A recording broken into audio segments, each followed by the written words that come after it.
Happy March 9th, Quirk viewers. Today we're going to be talking about solopreneurship versus partnership or multiple entrepreneurship or multiple plural entrepreneurship. Not doing it alone. Yeah. What We've are been you, a talking polygamist? about bigapreneurship, polypreneurship. We've been talking and alluding to this for a while now, so I think today's a good day to finally get onto this. For a little bit of background, Kevin is a solopreneur. Quan and I are partners in a firm that we started. So I think we can provide both perspectives. I guess we can't provide the perspective of somebody who's in a group, but I kind of feel like a partnership would be close enough to that to give a reasonable take.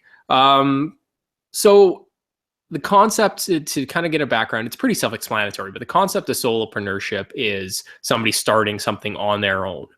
And obviously, the more people you have, it becomes a partnership or a multiple or what have you. And there's advantages, I think, and disadvantages to each. So, Kevin, why don't you talk a little bit about your kind of initial impressions? How do you see being a solo entrepreneur being?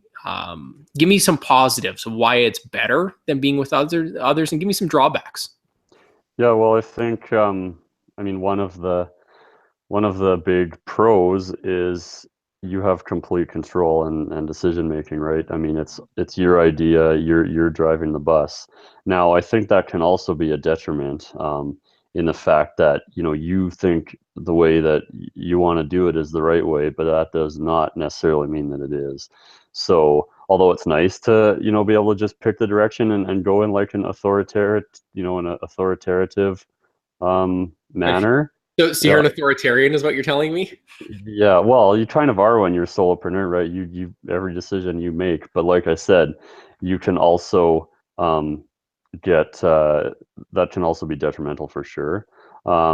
Yeah, I think another one is the ultimate flexibility too that it brings, in that you can completely set your own kind of schedule and deadlines and whatnot. But at the same time, there's a yang to that, being that it's easy when you're just answering to yourself. I've definitely found this. It's easy to let deadlines slip. And I find when I have commitments to other people, that I'm much better at keeping them. My self-discipline to myself, although it's improved over the last year and a half, it still has room to go. You're still not master of your domain? Not all the time, no. Okay, Quan, why don't you give me same question. Some pros and some cons of being a partner. What I like about what we're doing is actually the way we operate. I feel like day to day we're kind of operating on our own. But as a firm, when you look at the strategy and the structure, we both have input on those kinds of matters. But it's nice having you around, because if I had a question or I needed support on a particular issue, or I wanted to run some things by, it's nice having a secondary resource to help validate what you're thinking and provide a different perspective. I know we have slightly different backgrounds, so sometimes I'm not an expert at everything, and neither are you. So I think we support each other very well in that regard. And the one thing I always tell people is, running a business, you have it's like a roller coaster ride, as we've discussed last time. And yeah, when things are going well, it's you're hitting a really big high, but then when things aren't going well, you're kind of in the gutter, in the trough there, and sometimes it's hard to break to get out of that. And I find that having Randy around, when we have our down days, like when either I have my down day or he has his down day, we're able to sense that and pick each other up, so that we're never kind of stuck there for too long. Do you guys find... So, side note for our listeners and podcast listeners later, Quan and I are at my place doing the podcast today. So I'm in a closed room doing this, but we're out in the open. And in case you're wondering, the insanity happening in the background is because the garbage pickup is happening. And my dogs hate the garbage truck and the recycling truck. and the wind and slight noises and loud noises and in between noises, and when it's too quiet they also get agitated. So So it's just a yappy paradise. they spin each other up. Like, speaking of partners versus solo, those two spin each other up to like this high energy, like watchdog level, where the slight, and it's been worse since we've had our baby, they're on guard like 24/7.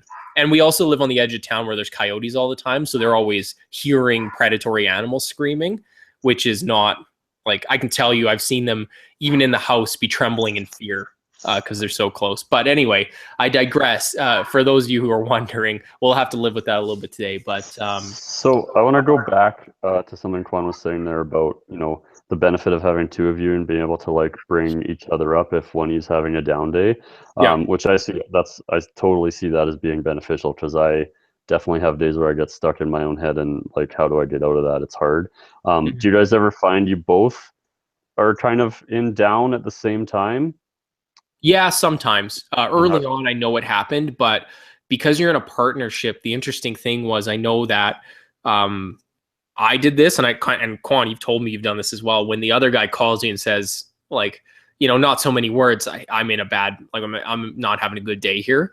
The other guy kind of shelves whatever's bothering them and finds a way to help try to cheer up the other person. Because it's very much that kind of relationship where you're in it together. It's kind of a fight for survival in a non-critical sense, right? But somebody has to, if the one guy doesn't have it that day, the other guy's got to try to find it and dig a little deeper. And I think that's been good training for both of us. And those days happen, right? Like, happens all the time. And it's nice having that, without a doubt. Like, it definitely helps you get through. And candidly, it helps you get through it knowing somebody else feels the same way from time to time. Yeah, that's you're not huge. the only one. That's huge, right? You're not the only one. And I think something I've definitely found beneficial to combat that for those listeners who may be thinking of going down the solopreneurship route is, you're not alone. There's lots of other solopreneurs out there, lots of great people. I'm fortunate to have not only you guys, but other guys who are trying to do their own thing that I can talk to and, lean on for support, and vice versa. And that anybody network listening to this has our Twitter handles. Yeah. We say them pretty much every episode. So, reach out to us, send us a note on Twitter, and we'll be happy to kind of lend our experiences to help you. And that's it, right? Like, that's kind of more a general thing, I think, with entrepreneurship and small business owners, is generally we're very supportive community. And I know it's hard for people to ask for help. I struggle asking for help. I'm sure you guys struggle asking for help. But generally, when you ask, there's going to be people there that will help you. And it's just, you just have to put that ego aside and admit that you don't have all the answers. I certainly do not. You know what? We weren't going to talk about this today, Kevin, but this lends itself really well to what you call the imposter syndrome. And speaking of not having all the answers, so why don't you tell us a little bit about that and how you think having that network of entrepreneurs, whether they are solo or plural, can help you fight the imposter syndrome? Yeah, the imposter syndrome is something, for those who haven't heard that before, that I think generally afflicts the solopreneurs more, because... No, I'm not. I totally disagree with you. I got to interrupt you. I have to interrupt you, but I completely disagree, but please continue. Okay, so anyways, it can affect any business owner. And basically it's that feeling you get where, I'm not good enough, I don't have enough experience, why are people going to pay me? Like, just anything that makes you feel like you're not good enough to do this. And I think the number one antidote for getting through that is talking to other people, leaning on the network, and just getting out of your own head, right? And realizing that everyone has to start somewhere. The only way you can get experience is by starting and doing work. And also, I think by talking to other people, when you may be beating yourself up for some perceived flaws, they'll generally point out the good things, that, the strengths that you have, and that validation, that external validation goes a long way to kind of helping you push those negative thoughts away. I think everybody deals with this, especially if you're young and being an entrepreneur, because you haven't had, a 30-year career behind you. But I would bet any kind of money that there are people who are 30 years into their career who try to start something and feel the same way, because I don't think you cannot feel like that when all of a sudden you're in the C-suite and you don't have a safety net. If it's the first time you're doing it, you're exposing yourself. You're out there. You're up on stage with the spotlight on you. How can you not feel insecure at times? Everybody does that. And that lizard brain that we all have basically goes haywire, because it's like, I'm different. I'm gonna get kicked out of the herd. I'm gonna die. Basically, is what the lizard brain's thinking. Yeah, and that's not true. There's not a saber-toothed tiger like outside your door that's gonna jump and eat you if you don't succeed in this. But whether or not you're gonna jump off the cliff yourself or not, right? Yeah. Yeah, no, that's true. It's natural. Like, I remember hearing a CEO speak who founded her own company and grew it to like a multi-million-dollar company, sold it off, and then was a sub of a big company, right? And was running this company and thinking to herself every day, I am not a CEO. I'm just this person. I don't know what I'm doing. And then somebody said to that person effectively, like, the same thing, get out of your own head and be the boss. You are the boss. You got it here. And I think it's the same. You were able to get out and start this. So you got to get out of your own head. You obviously can do this because you started. And it's not to say you're not going to make mistakes and you're not going to have to learn, because that's how we develop. Like, to quote the TV show Blue Bloods, I don't know where they got the quote from, but it doesn't matter when, like, it's not about making the mistake. It's what you do next that counts. Right? It's how you deal with it, how you make up for it. And I think you can paralyze yourself with fear if you're sitting there going, am I really this person? Well, yeah, you are, because you are. Yep. And I think that the other problem too is I think people are a little title obsessed. And I think that can impact. Like, how many people do you see who are CEO and they're the only person at the company? Lots. Don't do that, in my opinion. Mm-hmm. Yeah, no. Come up with a fun creative title instead.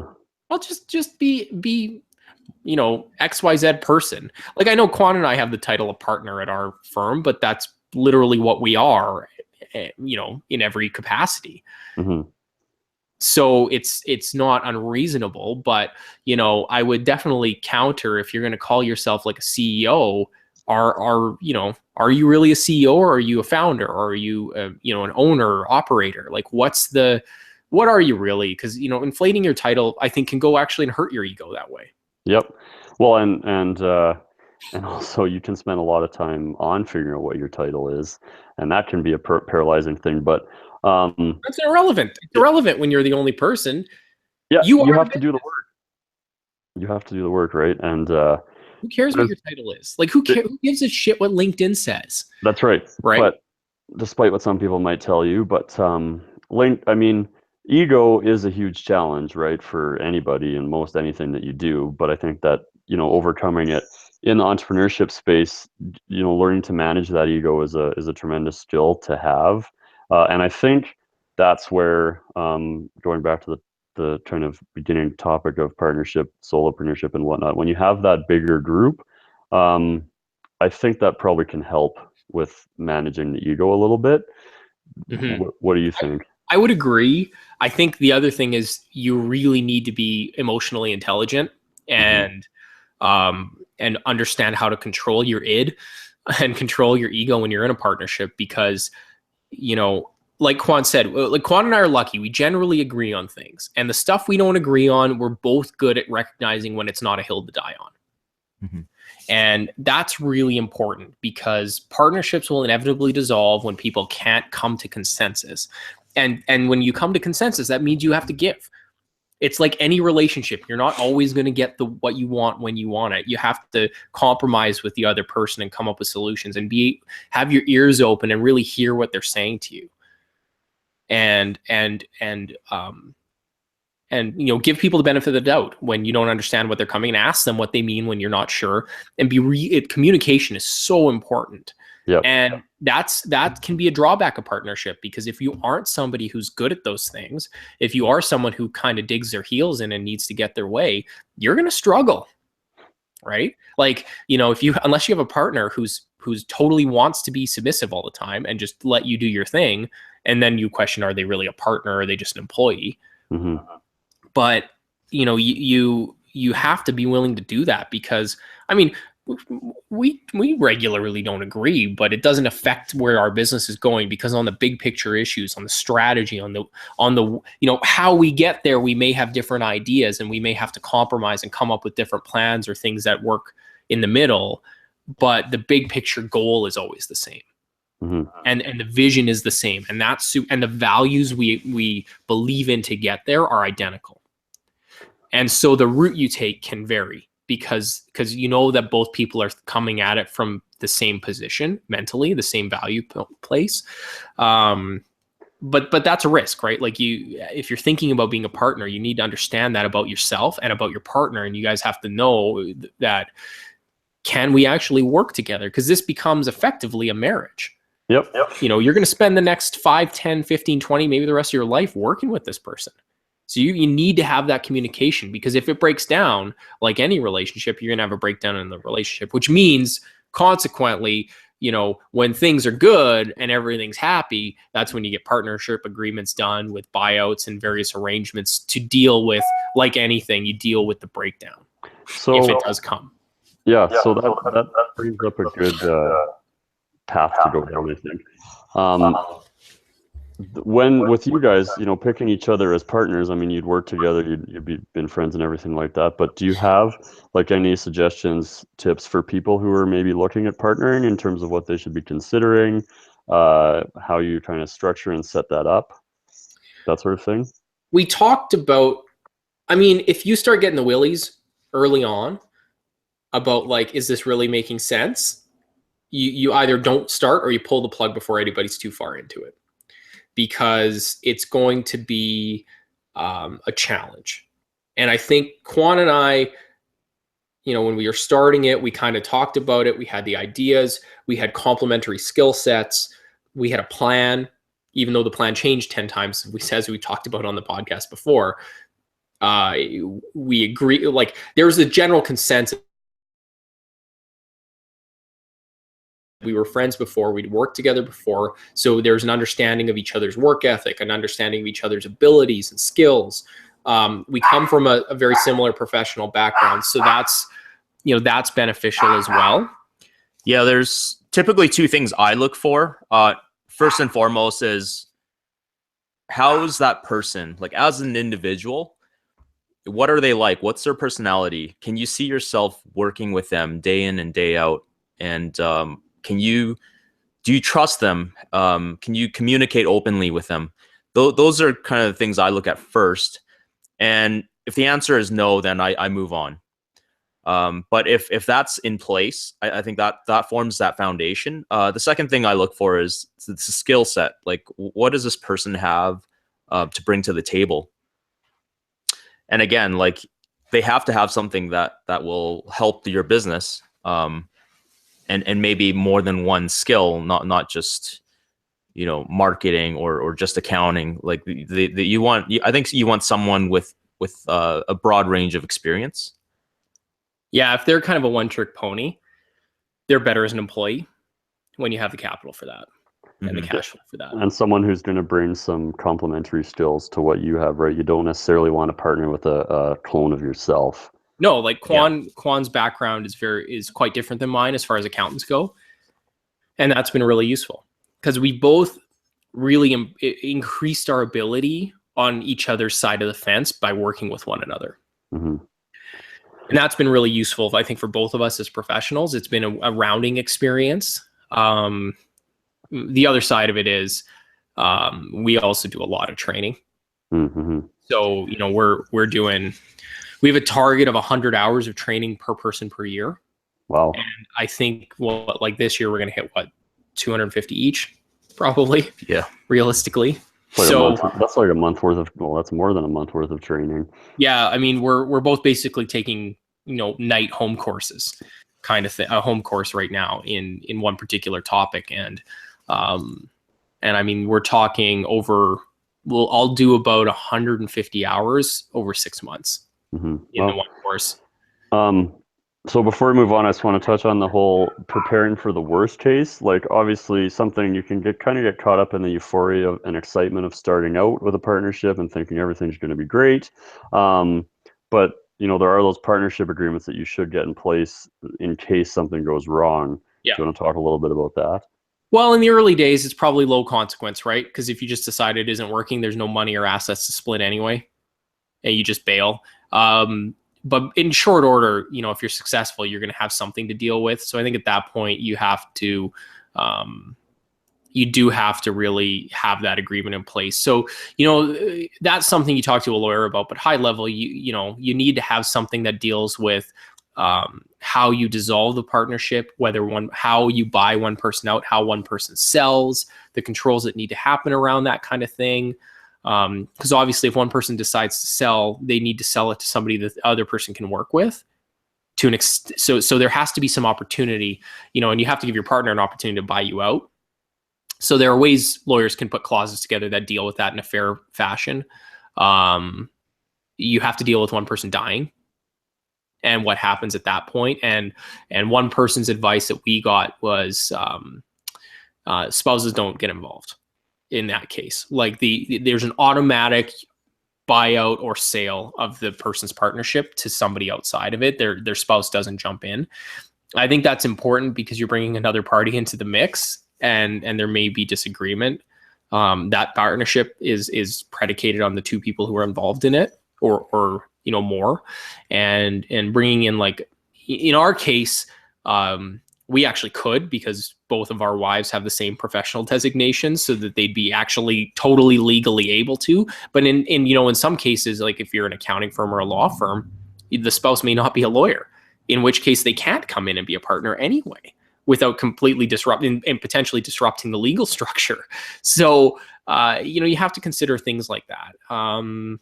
I'm sure there's a million other points that I'm not touching on, but I would say those would be your big ones. And then a dispute resolution, because it's not always about blowing everything up. If you don't agree on something, you have to have a strategy for dealing with disputes and coming to an amicable resolution internally. Now, having said that, if you have to go to your agreement all the time for dispute resolution, it's probably not a partnership that's working very well. Yep.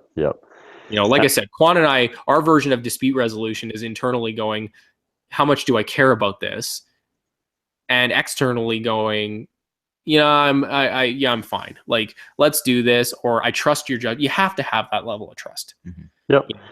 Yep. And I trust Quan. If Quan thinks something's a good idea, and he doesn't have to sell me 100% on it all the time. I'll say, look, it's in the cash flow. Let's watch the rate of return and let's try it. Because the whole thing with this is experimentation, right? Yeah. We have to try stuff. And even if I think, we're doing a rebrand, and I was kind of thinking the rebrand maybe is more of a summertime exercise. Quan was sure we should do it now.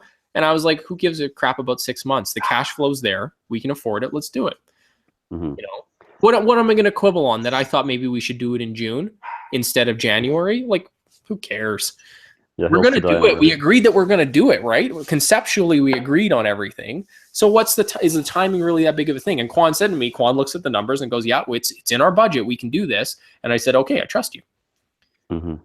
No, that's good. And I mean, obviously, if you're incorporating and that whole thing, then there's a whole other set of things you have to worry about. But we don't. It's not dissimilar, though, right? Like, no. Kind of shareholder agreement, and you need all these same types of clauses. You need controls around where the shares can go when it's closely held, because if somebody holds 50%, you ideally you like have to have some say in who they sell their shares to. Yeah. So if you would lose control, right? So I wouldn't say it's all that different from a effective partnership versus legal structure. There's a few other little wrinkles in partnerships that need to be dealt with. There's some tax considerations and stuff, so you need to be a little more on top of things, but it's not that different, really.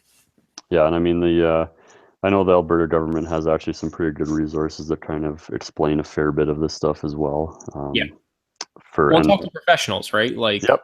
Professionals like us or lawyers can help you guide through that process. And I mean, it's worth investing your money in that stuff. And I know a lot of people won't have the capital out of the gate, but like seriously, getting a USA or a partnership agreement or whatever it is in place should be a top priority. Yep, I'd agree. As soon as you have some money, like you should get on it. And even if you don't get on it yourselves, write something down.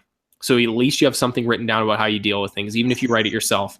You know, it's maybe not going to hold up super strong if you go to court or something, but at least you've written down your intentions. No, at least, yeah, exactly. You've written down your intentions, and then you and your partner have agreed on something, right? Exactly. Yeah, I have done that myself, and it's definitely like the minimum requirement, I think. Minimum. Yeah, absolutely. And realistically, like, you know, most of this stuff doesn't become a huge problem until there's some money involved. Yeah, obviously. And then there's questions. But getting back to Kwan's point too, like ours is a little unique because running the firm is a strategic venture for both of us, but we are really ultimately responsible for our segments of the business. And where we're accountable to each other is delivering a high quality service. And we hold each other accountable to that. But I think we're both also intrinsically internally motivated to do a good job. Like I know I don't want to let Kwan down, so I work really hard, and Kwan doesn't want to let me down, so he works really hard. And I think that's positive. Yeah, and that's one of those huge positives of being in a partnership and having someone who's so invested in it with you and who you value that relationship with. It's going to push you just to be accountable.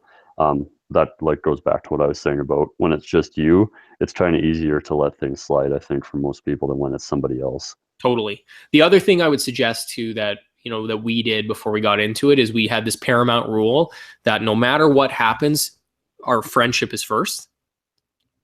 And that always, if it comes to the point where you think you might not be friends, we got to deal with that. Yeah, and that's, I mean, good for you guys for doing that, because I think many a friendship has been ruined by business dealings, financial dealings, whatever, where people just think that it's going to be all fine until something happens, right? Well, So, prime example, my dad ran a body shop with two other partners, and they were all friends at the beginning until they found out the one guy was kind of trying to screw them over and squeeze them out. My dad didn't want to play politics or anything. He ended up selling and getting out, but hasn't really talked to that one guy since.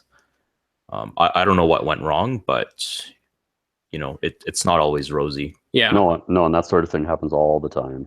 And again, when there's money involved, people get weird. And I think that's where it's important for us to kind of sit back and recognize, number one, we've agreed this is how the business works. Number two, I think the other thing is we appreciate the fact, in our case, one guy might have a really busy month and bill a ton of money, and the other guy might have a slow month and bill half as much. But it all comes around, and as long as everybody's putting the effort in, there's value in working in the business and on the business. So it's not all about who's doing what and and in terms of like counting pennies, right? We treat ourselves almost more like we're a corp, and we're just working hard for the benefit of the value of the company, and we both benefit equally from that. So, you know, if I have a situation where maybe I'm not as busy one week, I'm going to go work on processes that's going to benefit both of us, because, you know, I know Kwan's busting it, or you know, like last month you hit a bunch of deadlines and it was like, hey, we got to drop everything and we got to get these things out the door. So we made it happen, right? We both put in a couple of late nights and got it done, because that's what being a team means. And that understanding, I think, is important as well. And if that's not how you want to work, you just have to understand how your business is going to operate, and everybody has to be on the same page. Now, we talked a lot about like those kind of negatives. I think last touch point for a challenge of a partnership or multiple entrepreneurs, and I'll be brief on this one because there's not much depth here, but obviously it's a double-edged sword. There's two of us to be out there selling. Again, going back to when one guy's busy and we're trapped in the office working in the business, the other guy oftentimes can get out there and market and bring in more clients. So that's positive. The other side of it is all that profit gets split. So it might take longer to get to that pay scale. But I'm not sure about that, because again, if one guy's out there trying to grow the business and the other guy, when you're by yourself, you gotta be, in theory, it should be a similar growth 50-50. curve Mhm. because I would argue it depends if times are good or bad. yeah. Because if economic times are good, the work is flying at you and those marketing meetings are going great and you're signing clients all the time. And so having two people, it probably is beneficial. You Well, probably make more money faster. especially if you're maybe someone like me who's not necessarily a natural salesman. Yeah. If one of the partners is stronger at the sales side and one of the partners is stronger at the business side, that can be a pretty good match, I think. Yep. And that's probably a case where you're going to probably grow faster than the solo guy trying to do it all, right? Yeah. And we did a lot of meetings for a long time together, Mm-hmm. which was good in the sense that it kind of allowed the client to see who they identified with a little bit. Mhm. Because it's not necessarily anything personal, but there were definitely times where they clicked with Quan really well and times where they clicked with me better. And we were able to then close the deal, whereas individually we might not have. Yeah, Now, that's a great point. yeah, we don't always have the luxury of having those meetings together, but sometimes we still do. No, and I mean that's just a fact of life. Different personality types are going to gel better than others, and that goes definitely applies when you're selling. So if you have two different personality types, that's going to probably increase your odds, as you say. Yep. So on a positive note, I do think, so we talked about the support network of having partners. Like I know I wouldn't have been able to do this on my own. Yeah, No question. would have been near impossible. Yeah. Well, and don't in your business, wouldn't it even be almost impossible because you need the like review and stuff of somebody else? No, there are Okay. sole practitioners out there who review their own work and sign. Okay. We internally, because we have two partners, we've applied like a quality manual approach where, we do second partner review on Okay, any so that's material that goes out the door But it probably helps improve the quality, right?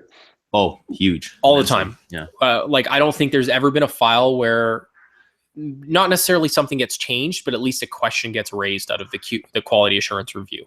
Yep. And that's by design.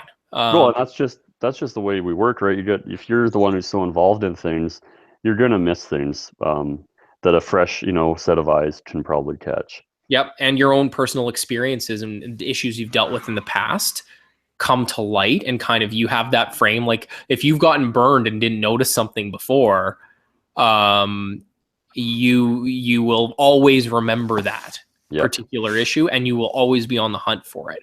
And so I find that oftentimes those are the things I notice, and I can tell that it's things that Quan has noticed as well, because they're things that are kind of top of mind that wouldn't necessarily have come to my mind. Yeah. So we're gonna have to wrap it up fairly quickly. So right. I think before we do that, maybe we talk just a little bit about, for someone who's starting out and trying to think about what kind of business structure they should go down. I mean, how do you decide? For us, it was a matter of knowing we both wanted to do this. And like Quan has said many times, we talked about like high level conceptually about starting a business for a long, long time. So when I kind of was like, I'm ready to start a firm, it was like a no-brainer. I didn't talk to, I didn't even ask anybody else if they wanted to deal with me. It was pretty much just, does Quan want to do this? And if he had said no, I probably wouldn't have. I can guarantee you I wouldn't have done it on my own, because I'm not that type of person. I need the team environment and that structure to give me, to basically give me the confidence to go ahead and do it. Yeah, and I admire people who have the guts to just pull the plug and do it on their own. Yeah. Because I don't know if I'd ever want to do that, to be totally honest with you. Yeah, and that's totally fair. I mean, it's definitely not easy, and I would say it's not the way for everybody.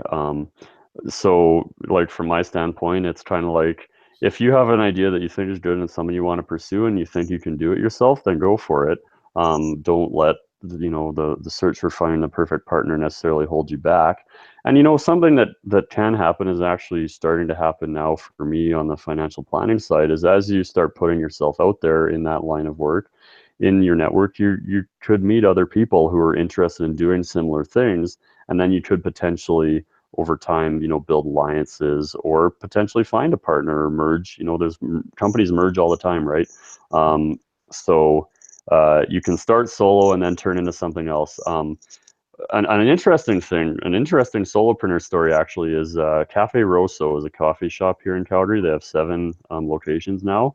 Yep. They started as a solopreneurship. He opened his first coffee shop in Ramsey by himself. And now he's got 7 locations and something like 60 employees. So you can start a brick and mortar business by yourself too. Challenging for sure. And he brought on people fairly quickly, but he did start by himself. Yeah, I mean, that's the thing. You can't necessarily run it on your own, but you don't have to have other owners. Yeah, no. Right. But he literally was for the first little while, he was baking the goods, making the coffee. Like he literally was the only employee. So, you can do a lot of things by yourself, but it's not necessarily going to be easy. Yeah, you have to just live with you have to be prepared I mean, you got to be prepared to work hard. Yep. Well, no matter what. It doesn't matter if you have staff. It doesn't matter if you have a partner. Kwan and I work our tails off. Yep, you guys do for sure. All the time. So like I said to especially with the training, like especially right now, like where it's rare for me to end a night before 9:30 to end a work day these days. And like oftentimes it's and this is where I need to find more balance, is my kids going to bed about the same time that I finish work between busy season and my training courses.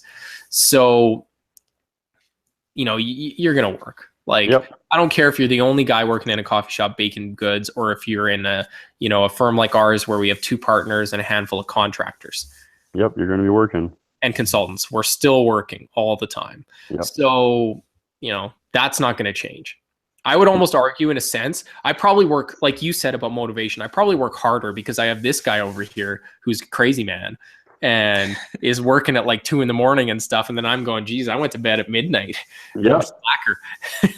No, you're right. You got that accountability, right? It's huge. And we're all competitive people. I don't think anybody who becomes an entrepreneur isn't competitive. Yeah. And there's no doubt in my mind, I'm internally competitive with Kwan, and I want to keep up with him, right? It's a healthy competitiveness. Yeah, it's a positive competitiveness. I'm not. It's like we're not going to leave each other in the dust, kind of thing. We're always helping each other to that next level. Yeah, because that we both agree that benefits the company. Definitely. If we're both operating at our top mental capacity and our top skill level, and are both happy and doing well and succeeding, everybody's going to do well. Yeah, right. The whole company's going to do well. And if you're by yourself, you just got to find another way to kind of achieve that competitiveness, whether it be through that network or even using people's doubts as you as motivation to push yourself, right? Like there's things you can do, but that all goes a long way. Yeah, Cool. Well, as I said, I gotta get moving. So I think that's probably all we have time for today. Any final comments from you guys? Nope. At the hash marks on Twitter. Quan_Lee. And Kevin B. Langman. All right. Next week. Yeah, next Thursday. All right. Have a good day. See you.